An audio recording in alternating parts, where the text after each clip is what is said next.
সিলেটে টানা বৃষ্টি ও উজানের ঢলে নদ নদীতে পানি বাড়ছে। এই বিষয় নিয়ে জানবো বিস্তারিত। যুক্ত হচ্ছেন সহকর্মী দিদারুল ইসলাম। দিদার, এখন পর্যন্ত কত মিলিমিটার বৃষ্টি রেকর্ড হয়েছে? সুরমা ও কুশিয়ারা নদীর পানি বিপদসীমার কত নিচে আছে জানাবেন বিস্তারিত। ধন্যবাদ অদিতি, আপনাকে প্রথমে সংশোধন করে নিচ্ছি। আমি সাকিব আহমদ মিঠু আছি সিলেট থেকে, সিলেট সুরমা নদীর পাড় থেকে। আপনি যেমনটা বলছিলেন যে টানা বৃষ্টির কারণে আসলে সিলেটের নদ নদীর পানি কিন্তু বাড়তে শুরু করেছে। তবে সিলেটের পানি বাড়লেও, নদীর পানি বাড়লেও কিন্তু এখনো বিপদসীমার নিচে প্রবাহিত হচ্ছে। সিলেট যেহেতু সীমান্তবর্তী এলাকায় অবস্থিত, বেশ কয়েকটি সিলেটের যে 13টি উপজেলা আছে, 13টি উপজেলার মধ্যে 10টি কিন্তু সীমান্তবর্তী এলাকায়, যার কারণে যে এখন ভারতের পাহাড়ি ঢল নামে, তখন কিন্তু যে সীমান্তবর্তী যে গ্রামগুলো আছে, নদীর পাড়ে বা নদীর কাছাকাছি যে গ্রামগুলো থাকে, সেগুলো কিন্তু দ্রুত প্লাবিত হয়ে যায়।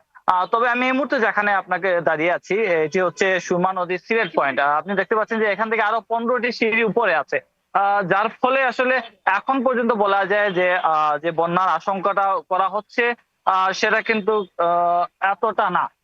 যদিও শহরে পানি আসতে আসতে অনেকটা সময় লাগে। ভারতে যখন চেরাপুঞ্জিতে অতিমাত্রায় বৃষ্টি হয়, তখন পাহাড়ি জলটা নামে। যদি পানি উন্নয়ন বোর্ড বলছে যে চেরাপুঞ্জিতে যে বৃষ্টিটা হচ্ছে সেটা এখন পর্যন্ত সেই পাহাড়ি ঢল নামার মতো না। এবং সিলেট আবহাওয়া অফিস যেটা আমাদেরকে জানিয়েছে যে সিলেটে আগামী রোববার থেকে হয়তো বৃষ্টিপাত কমে যাবে। আজকে সারাদিনের মধ্যে মাত্র 35.2 মিলিমিটার বৃষ্টি হয়েছে, এবং গতকালকে কিন্তু বৃষ্টি হয়েছিল 193.5 মিলিমিটার, যার ফলে আসলে বৃষ্টিপাত সিলেটেও কিন্তু কিছুটা কমে এসেছে।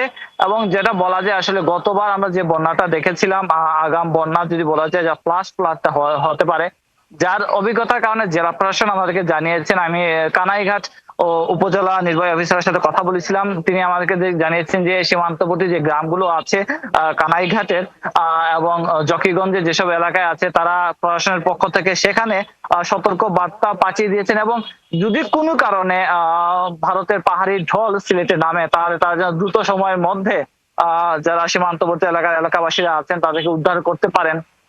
এছাড়াও জেলা প্রশাসনের পক্ষ থেকে মাইকিং করা হয়েছে, এবং যে এলাকায় যে জনপ্রতিনিধিরা আছেন তাদেরকে নিয়ে একটি কমিটি করে দেওয়া হয়েছে, এবং তারা প্রতি জায়গায় মাইকিং করছেন এবং জানান দেওয়ার চেষ্টা করছেন যে যদি কোনো কারণে পাহাড়ি ঢল আসে, তারা যেন তাদের গবাদি পশু এবং যানমালের নিরাপত্তা দিতে পারেন, দ্রুত তারা নিরাপদ স্থানে সরে যেতে পারেন।